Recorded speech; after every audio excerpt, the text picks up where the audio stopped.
Hello everyone, welcome to online study point. आज है 28 अक्टूबर और आज की इस वीडियो में हम 28 अक्टूबर से बनने वाले सभी इंपॉर्टेंट करंट अफेयर के क्वेश्चन को डिस्कस करने वाले हैं। वीडियो के लिए आप लोगों को पीडीएफ चाहिए तो आप हमारे मोबाइल एप्लीकेशन को इंस्टॉल कर सकते हैं। साथ ही world geography plus Indian geography ये भी बेसिक से कवर कराई जा रही है। 149 इसका प्राइस रखा गया है, तो आप इसे भी परचेस कर सकते हैं। स्टार्ट करते हैं आज का हमारा पहला और इम्पॉर्टेंट क्वेश्चन। उसके पहले देखिए, कल जो हमने इंपॉर्टेंट क्वेश्चन डिस्कस कर रखे थे, इसका हम जल्दी से क्विक रिवीजन कर लेते हैं। प्रधानमंत्री नरेंद्र मोदी जी के द्वारा इनके निर्वाचन क्षेत्र वाराणसी से प्रधानमंत्री Ayushman Bharat health infrastructure mission की शुरुआत की गई है। अमेरिका से भारत के रक्षा मंत्रालय ने MK54 तारपीडो खरीदने की डील की है। चाइना के द्वारा नया शिक्षा कानून पारित किया गया है और नागपुर में भारत की पहली राज्य वन्य जीव डीएनए प्रयोगशाला का उद्घाटन किया गया है। आईपीएल में दो नई टीमें शामिल हो चुकी हैं, अहमदाबाद और लखनऊ। 67 नेशनल फिल्म समारोह में चौथी बार बेस्ट एक्ट्रेस का अवार्ड जीता है कंगना रनौत ने। और हाल ही में जो रिपोर्ट जारी की गई है, इसके अनुसार पिछले 10 वर्षों में दुनिया के 14% कोरल ये नष्ट हो चुके हैं। दुनिया का सबसे बड़ा क्रिकेट बल्ला, इसका अनावरण हैदराबाद क्रिकेट एसोसिएशन के द्वारा किया गया है। प्रशासन गांव के संघ अभियान राजस्थान के द्वारा शुरू की गई है और यूएस ग्रैंड प्रिक्स जीत ली है मैक्स वेस्टअपन ने, जो कि रेड बुल के ड्राइवर हैं। स्टार्ट करते हैं आज का हमारा पहला और इम्पोर्टेंट क्वेश्चन। हाल ही में किस देश ने घोषणा की है कि वह 2060 तक जीरो कार्बन उत्सर्जन का लक्ष्य हासिल करेगा? तो ऐसी घोषणा भी हाल ही में सऊदी अरेबिया के द्वारा की गई है। जीरो कार्बन उत्सर्जन, कई बार आप लोगों ने ये नेट जीरो पहल के बारे में सुना होगा। ये होता क्या है? ऐसा तो नहीं है कि कार्बन का उत्सर्जन कोई भी देश ये टोटली करना ही बंद कर दे, क्योंकि जो व्हीकल है यानी कि कारें ये तो चलेंगी ही। इसके अलावा जो कारखानों से निकलने वाला धुआं है, अब कारखाने बंद हो जाए ऐसा तो नहीं है, वो धुआं भी निकलते रहेगा। तो ऐसी कौन सी पहल है नेट ज़ीरो पहल, जिससे कि कार्बन उत्सर्जन को ज़ीरो किया जा सकता है? तो देखिए, ज़ीरो तो नहीं किया जा सकता। कहने का मतलब है कि जितनी मात्रा में कार्बन का उत्सर्जन किया जाता है, उतनी ही मात्रा में उसे सोख कर लिया जाए। सोख कर लिया जाए कहने का मतलब है कि दबा दिया जाए। अब ये कैसे दबाया जाएगा? तो मान लीजिए कि प्रकृति में 1000 टन कार्बन का उत्सर्जन किया गया। अब इतनी ही मात्रा में, मतलब कि जितना ये कार्बन पर्यावरण को प्रदूषित करेगा, उतनी ही मात्रा में यदि इसे कवर कर लिया जाए। अब कैसे कवर किया जाएगा? वृक्षारोपण के माध्यम से हो सकता है, या फिर ई व्हीकल के इस्तेमाल से हो सकता है। इन सभी तरीके से इन्हें कवर किया जा सकता है। तो ऐसे में जो सऊदी अरब है, इसने ये घोषणा कर दी है कि 2060 तक ये अपना टारगेट रख रहे हैं शून्य उत्सर्जन तक का। यदि आप लोगों को याद होगा तो हाल ही में सऊदी अरेबिया के ही द्वारा ऐसी घोषणा की गई थी कि वह ऐसा शहर बनाने जा रहा है जहां प्राइवेट कारें नहीं चलेंगी, मतलब कि लोग यहाँ पैदल चलेंगे। ये अभी इसी साल की न्यूज़ थी, करंट में मैंने आप लोगों को पढ़ाया भी था। सऊदी अरब ये 170 किलोमीटर के एरिया का एक नया शहर बनाने जा रहा है और इसका नाम ये क्या रखेगा? ये द लाइन होगा, जो कि इसमें लगभग 36 लाख करोड़ रुपए ये लगाने जा रहा है। 10 लाख लोगों के रहने की व्यवस्था होगी इसमें और पूरी तरह से ये प्रकृति पर बेस होगा, मतलब कि पूरी तरह से वृक्षारोपण किए जाएंगे, कारें चलेंगी नहीं। तो हरित ऊर्जा शहर जो कि बना रहा था सऊदी अरब। तो आप कह सकते हैं कि जलवायु परिवर्तन की समस्या से निपटने के लिए सऊदी अरब की ये पहल है। सऊदी अरब की यदि हम बात करें तो इसकी कैपिटल है रियाद, करेंसी ये है रियल। और आप क्या रिलेट कर सकते हैं? देखिए, यहाँ महिलाओं को बहुत ज़्यादा पाबंदी थी। महिलाएं कारें नहीं चला सकती थी, मतलब कि इन्हें ड्राइविंग लाइसेंस पहले नहीं मिला था, तो वो अलाउ किया गया। इन्हें वोट देने का अधिकार नहीं था, ये भी मिला। और यदि आप करंट से रिलेट करेंगे तो दो चीज़ें हैं। पहला तो ये कि इन्हें सशस्त्र बलों में शामिल होने की अनुमति दे दी गई है। दूसरा, सऊदी अरब गवर्नमेंट ने ऐसा फैसला किया है कि यहाँ की जो महिलाएं हैं, ये अब बिना किसी पुरुष साथी के हज की यात्रा पर जा सकती हैं। ये क्लियर हो गया? चलिए अब चलते हैं। हमारी नेक्स्ट स्लाइड है कि कल जो हमने इंपॉर्टेंट सवाल आप लोगों से पूछे थे, पहले का राइट आंसर अमेरिका और दूसरे का राइट आंसर रणदीप गुलेरिया था। आप लोगों के लिए आज के दो इंपॉर्टेंट सवाल हैं। भारत ने किस देश के लिए $200 मिलियन के एलओसी यानी कि लाइन ऑफ क्रेडिट की घोषणा की है? और वर्ल्ड स्टील एसोसिएशन के अध्यक्ष कौन बने हैं? दोनों का आंसर आप लोग कमेंट बॉक्स में बताएंगे। अगला क्वेश्चन है, हाल ही में भारतीय मूल की किस नेता को कनाडा का रक्षा मंत्री बनाया गया है? तो हाल ही में जो अनीता आनंद है, जिनकी इमेज आप देख पा रहे हैं, इनकी नियुक्ति अभी हाल ही में कनाडा के रक्षा मंत्री के रूप में की गई है। प्रधानमंत्री जस्टिन ट्रूडो ने यहाँ के मंत्रिमंडल में अभी फेरबदल किया और भारतीय मूल की ये जो अनीता आनंद है, इन्हें पद दे दिया है कनाडा के रक्षा मंत्री का। यदि हम बात करें कनाडा की, तो ये नॉर्थ अमेरिका में स्थित एक देश है। कनाडा की राजधानी है ओटावा, करेंसी है डॉलर और प्राइम मिनिस्टर है जस्टिन ट्रूडो। कनाडा इस फील्ड में दुनिया का सबसे पुराना पानी ये हाल ही में खोजा गया है। अब यहाँ से मैं आप लोगों को एक स्ट्रेट का नाम याद करवा देती हूँ। स्ट्रेट या जल संधि आप कह सकते हैं। ये क्या होती है कि जहाँ 2 थल भाग यानी कि जो स्थल का भाग होते हैं, ये अलग होते हैं और 2 जल भाग मिलते हैं, वहाँ स्ट्रेट का निर्माण होता है। तो यहाँ से आप रिलेट कर सकते हैं कनाडा और ग्रीनलैंड, ये अलग हो रहे हैं, मतलब कि 2 थल भाग अलग हो रहे हैं और यहाँ 2 जल भाग मिल रहे हैं। कौन-कौन से? एक तो बैफिन की खाड़ी, दूसरा यह जो एस आकार की आकृति में अटलांटिक ओशन है, इसी का हिस्सा आप लेब्राडोर सी कह सकते हैं। तो ये 2 जल भाग मिल रहे हैं और 2 थल भाग अलग हो रहे हैं, तब जाकर के यहाँ एक स्ट्रेट का निर्माण होता है जिसे आप डेविस स्ट्रेट के नाम से जानते हैं। तो इसे भी आप रिलेट कर सकते हैं। भारतीय मूल की बात की जा रही है तो कमला हैरिस भारतीय मूल की हैं, जो कि अभी हाल ही में अमेरिका की वाइस प्रेसिडेंट बनी हैं। यदि हम बात करें प्रीति पटेल की, तो ये ब्रिटेन कैबिनेट में गृह मंत्री बनाई गई हैं। जबकि प्रियंका राधाकृष्णन न्यूजीलैंड कैबिनेट में शामिल होने वाली ये भारतीय मूल की पहली महिला बन गई हैं। यदि आप फर्स्ट टाइम चैनल को विजिट कर रहे हैं तो चैनल को सबसे पहले तो आप सब्सक्राइब कर लें, साथ ही बेल आइकन दबाना बिल्कुल ना भूलें ताकि आप लोगों को हमारे सभी नए वीडियो के नोटिफिकेशन सबसे पहले मिल सके। अगला क्वेश्चन है, भारत और किस देश के बीच कोंकण शक्ति एक्सरसाइज का आयोजन किया गया? तो पहले भी मैंने आप लोगों को बताया है कि कोंकण एक्सरसाइज जो कि भारत और ब्रिटेन के बीच में होती है, लेकिन ये भारत और ब्रिटेन के बीच में होने वाली कैसी एक्सरसाइज है? नेवल एक्सरसाइज है। अभी जो कुछ दिन पहले हमने भारत और ब्रिटेन के बीच में एक अजय वॉरियर एक्सरसाइज डिस्कस की थी, तो ये मिलिट्री एक्सरसाइज है। तो दोनों में आप कंफ्यूज नहीं होंगे। तो ये 24 से 27 अक्टूबर के बीच में अरब सागर में आयोजित किया जा रहा है। पर्पस ये है दोनों देशों के बीच में सहयोग को और भी मजबूत बनाना। यदि हम बात करें ब्रिटेन की, इसकी कैपिटल है लंदन, करेंसी है पाउंड स्टर्लिंग, लेकिन जल्द ही ये अपनी नई करेंसी लाने जा रहा है जिसे ब्रिट कॉइन के नाम से जाना जाएगा। जो ब्रिटेन है ये क्लाइमेट इमरजेंसी लागू करने वाला विश्व का पहला देश है। इसके अलावा इसने ये तक घोषणा कर दी है कि 2030 से ये पेट्रोल डीजल कारें ये पूरी तरह से बंद कर देगा और पूरी तरह से ई वाहनों को बढ़ावा देने के लिए इसकी ये पहल है। राइट टू रिपेयर कानून ये चर्चे में था, ब्रिटेन से रिलेटेड है, इसके बारे में मैंने आप लोगों को बताया भी था। एक्सरसाइज की बात की जा रही है तो देखिए, भारत और अमेरिका के बीच में वज्र प्रहार, कोप इंडिया और युद्ध अभ्यास एक्सरसाइज का आयोजन होता है। भारत इंडोनेशिया के बीच में होता है गरुण शक्ति। दो एक्सरसाइज में अक्सर लोग कंफ्यूज होते हैं, एक तो गरुण है, दूसरा गरुण शक्ति है।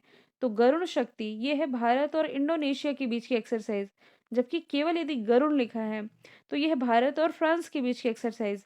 शक्ति, वरुण, गरुड़ तीनों ही भारत फ्रांस के बीच में होती है। अजय वॉरियर कोंकण ये ब्रिटेन के साथ है भारत की। अगला क्वेश्चन है, किस राज्य ने शिक्षा के स्तर को बढ़ावा देने के लिए मुफ्त में शिक्षा योजना की घोषणा की है? तो ऐसी घोषणा भी हाल ही में हरियाणा गवर्नमेंट के द्वारा की गई है। मनोहर लाल खट्टर जो कि यहाँ के मुख्यमंत्री है, इन्होंने ये ऐलान किया है कि ऐसे परिवार जिनकी जो सालाना आय है, देखिए यहाँ 80 लाख लिखा है, यहाँ होगा 1.8 लाख।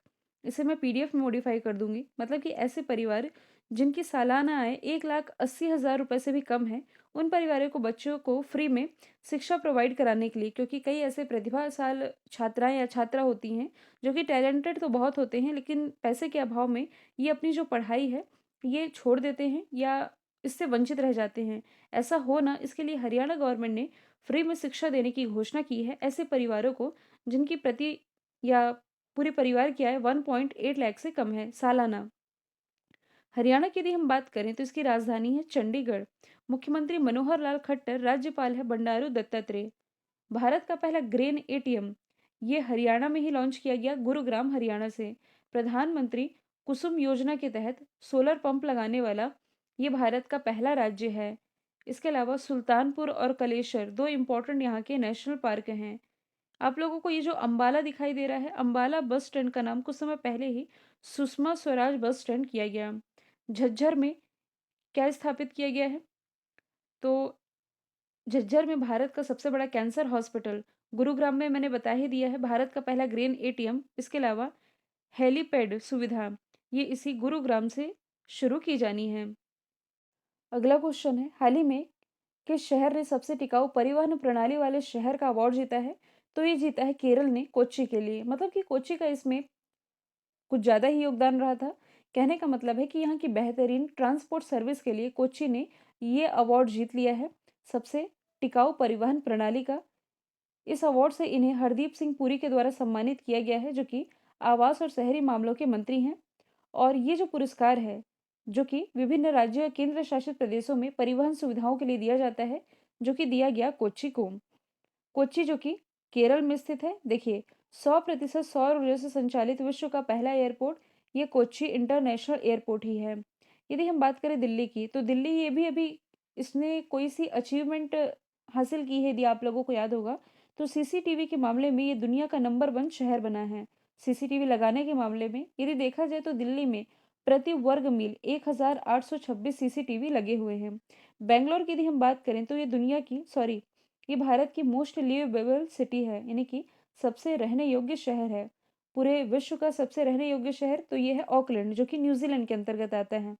मुंबई की यदि हम बात करें तो ये ट्रैफिक इंडेक्स में भारत की तरफ से टॉप पर रही थी। पूरे वर्ल्ड में यदि देखा जाए तो मुंबई दूसरे स्थान पर है, पहले स्थान पर है रशिया की कैपिटल मॉस्को। अगला क्वेश्चन है, हाल ही में एनजीटी ने कचरा प्रबंधन में विफलता को लेकर के गाजियाबाद नगर निगम पर कितने करोड़ रुपए का जुर्माना लगाया है? तो एनजीटी ने गाजियाबाद पर 1 करोड़ का जुर्माना ठोक दिया है। अब देखिए, कहने का मतलब है कि एनजीटी ने ये कहा है कि यहाँ जो कचरे का मैनेजमेंट है ये बिल्कुल भी सही नहीं है और गाजियाबाद इसमें पूरी तरह से विफल रहा है कचरे के प्रबंधन के मामले में। इसे आप ऐसे भी रिलेट कर सकते हैं। देखिए, यदि आप लोगों को याद होगा तो कुछ समय पहले ही यही जो गाजियाबाद नगर निगम है, ये भारत का ऐसा पहला नगर निगम बना था जिसने कि ग्रीन बॉन्ड जारी किया था। ग्रीन बॉन्ड क्या होता है, पहले भी मैंने आप लोगों को बताया था कि इसके तहत जो फंडिंग होती, जो पैसा मिलता, इसका इस्तेमाल ग्रीनरी को बढ़ावा देने के लिए किया जाता। ठीक है। अब ग्रीनरी को बढ़ावा देने के लिए या इस तरह की सुविधाएं जिससे कि ग्रीनरी को बढ़ावा मिले, इसके लिए ये फंडिंग तो करनी थी, ग्रीन बॉन्ड इसने जारी कर दिया। लेकिन कचरा प्रबंधन उतने अच्छे से यहाँ नहीं है और इसमें ये विफल है पूरी तरह से। इसके लिए एनजीटी ने इस पर जुर्माना लगाया है 1 करोड़ रुपए का। अब एनजीटी होता क्या है, एनजीटी ने क्यों जुर्माना लगाया है, तो बेसिक इसके बारे में पहले भी मैंने आप लोगों को बताया है। एनजीटी यानी कि नेशनल ग्रीन ट्रिब्यूनल, जो एनजीटी एक्ट था 2010 का, इसके तहत इसकी स्थापना की गई थी। मतलब आप कह सकते हैं कि एक वैधानिक निकाय है और ये उन सभी मामलों की सुनवाई कर सकता है जिसमें कि डायरेक्ट या इनडायरेक्ट रूप से पर्यावरण का मुद्दा शामिल है। इसका मेन पर्पस है, मतलब कि एनजीटी का मेन उद्देश्य है कि पर्यावरणीय मुद्दों को तेजी से निपटाया जाए, क्योंकि वैसे ही यदि हम देखें तो अपने देश की अदालतों में इतने सारे केस पेंडिंग है कि अदालत क्या क्या निपटाएगी, तो अदालतों पर भी जो मुकदमे का बोझ है इसे कम किया जाए और पर्यावरणीय मुद्दे ये संभालता है एनजीटी। इसी ने अभी हाल ही में 1 करोड़ का जुर्माना गाजियाबाद नगर निगम पर लगा दिया है। एनजीटी की स्थापना 2010 में की गई थी। हेडक्वार्टर नई दिल्ली में है।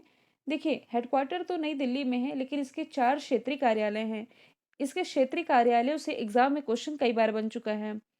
4 ऑप्शन दे देता है और पूछता है कि इनमें से कौन से एनजीटी का क्षेत्रीय कार्यालय नहीं है। तो कौन कौन से हैं ये मैं आप लोगों को बता देती हूँ। भोपाल, पुणे, कोलकाता और चेन्नई। यदि हम बात करें एनजीटी के प्रेजेंट टाइम के अध्यक्ष की, तो ये है एके गोयल नहीं, एके जायसवाल, यानी कि आदर्श कुमार जायसवाल। अगला क्वेश्चन है, हाल ही में उत्तर प्रदेश के किस शहर से जीका वायरस का पहला मामला सामने आया है? तो देखिए, भारत में जो जीका वायरस है ये पहली बार केरल में देखने को मिला था और उत्तर प्रदेश का ये जो पहला मामला है ये भी हाल ही में कानपुर, ऑप्शन डी इसका राइट आंसर हो जाएगा, यहाँ जीका वायरस का पहला मामला देखने को मिला है। जीका वायरस, इसके बारे में पहले भी आप लोगों ने सुन रखा होगा, मच्छर जनित ये रोग है। पहली बार ये 1947 में युगांडा के बंदरों में पहचाना गया था। युगांडा जो कि साउथ अफ्रीका की कंट्री है। फिर 1952 में युगांडा और तंजानिया में ये जो जीका वायरस है इसका मामला मनुष्यों में देखने को मिला था। और एडीज मच्छर के बारे में आप जानते ही, एडीज मच्छर से ये प्रसारित होता है। ये वही मच्छर है जो कि डेंगू और चिकनगुनिया के लिए भी जिम्मेदार होता है।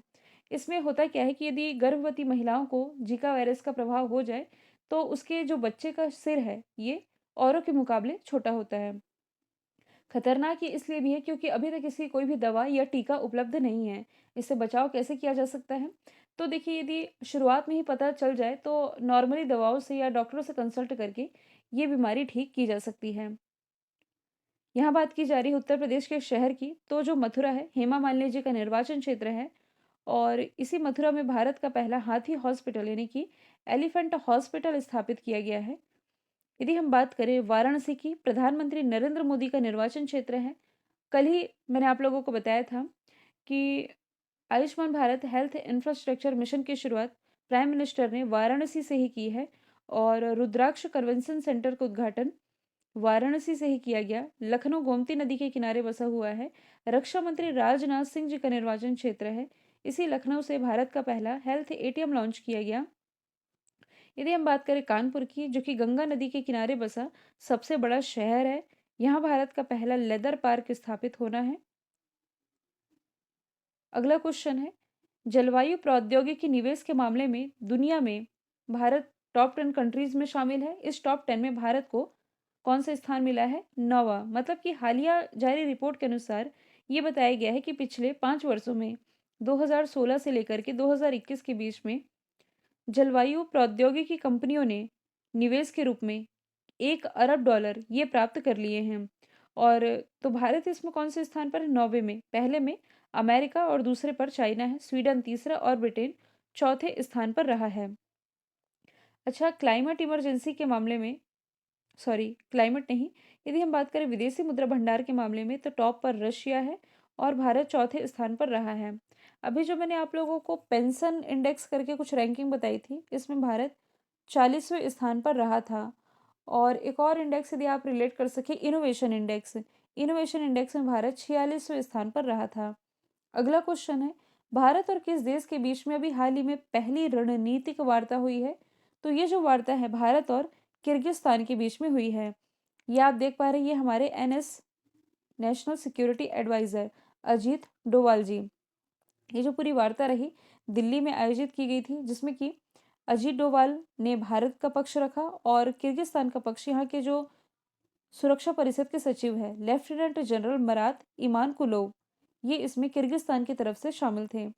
इसका मेन पर्पस है, मतलब कि दोनों देशों के बीच में ये जो रक्षा समझौता है, मुद्दा तो यही अफगानिस्तान वाला, क्योंकि अफगानिस्तान का पड़ोसी है किर्गिस्तान और भारत ने भी अफगानिस्तान में काफ़ी सारा पैसा लगा रखा है। एक बांध का नाम यदि आप लोगों को याद होगा, सहतूत बांध, इस पर भारत ने काफ़ी सारा पैसा लगा रखा था, लेकिन अब क्या हुआ, वहाँ तालिबानियों का शासन आ चुका है। इसमें भारत का पैसा, इसमें आप कह सकते हैं कि फंस चुका है। और शांति के मामले में भी यदि देखा जाए तो अफगानिस्तान, इसने कई कंट्रीज़ को, इसके पड़ोसी कंट्रीज़ को प्रभावित कर रखा है। तो ऐसे में अफगानिस्तान पर, मतलब कि मुद्दा तो यही कि क्षेत्रीय सुरक्षा को बढ़ावा मिल सके, आतंकवाद का मुकाबला करने के लिए, कट्टरपंथ का और नशीले पदार्थों के नियंत्रण के लिए कैसे कंट्रोल किया जा सकता है, इसे लेकर के दोनों देशों के बीच में समझौता है। किर्गिस्तान की यदि हम बात करें तो इसकी कैपिटल है बिस्केक। बिस्केक जो कि राजधानी तो है ही, साथ ही सबसे बड़ा शहर भी है। करेंसी है किर्गिस्तानी सोम। प्रेसिडेंट है सदर जापारोव। अगला क्वेश्चन है, पीएनबी के नए कार्यकारी निदेशक के रूप में किसे नियुक्त किया गया है? तो हाल ही में जो कल्याण कुमार है, ये बन गए हैं पीएनबी के नए कार्यकारी निदेशक। पीएनबी यानी कि पंजाब नेशनल बैंक, 1894 में इसकी स्थापना की गई थी और हेडक्वार्टर इसका कहाँ स्थित है? तो ये दिल्ली में स्थित है। अवीक सरकार ये भी हाल ही में पीटीआई यानी कि प्रेस ट्रस्ट ऑफ इंडिया के अध्यक्ष बने हैं। अमित खरे प्राइम मिनिस्टर नरेंद्र मोदी जी के सलाहकार बने हैं और ए गोयल यानी कि आदर्श कुमार गोयल, ये कौन बने हैं? तो ये इंडियन बैंक एसोसिएशन के नए अध्यक्ष बन गए हैं। हालिया बदले गए नामों की बात यदि मैं करूं तो कल ही मैंने आप लोगों को इन पांचों के छठियों के बारे में बताया था, उत्तर प्रदेश से रिलेटेड है, जिनके नाम बदले गए हैं। आंगनवाड़ी ऑन व्हील्स अभियान की शुरुआत दिल्ली गवर्नमेंट ने की थी। आप लोगों के लिए आज का सवाल है, एफएटीएफ के ग्रे लिस्ट में लगातार तीसरे साल किस देश को बरकरार रखा गया है? इसमें इसका आंसर आप लोग कमेंट बॉक्स में बताएंगे। और वीडियो यदि आप लोगों को पसंद आता है तो प्लीज़ लाइक किया करिए। आप लोग बिल्कुल लाइक नहीं कर रहे हैं, लाइक कीजिए, शेयर कीजिए, सब्सक्राइब करना बिल्कुल ना भूलें। आज के लिए इतना ही। Thank you so much.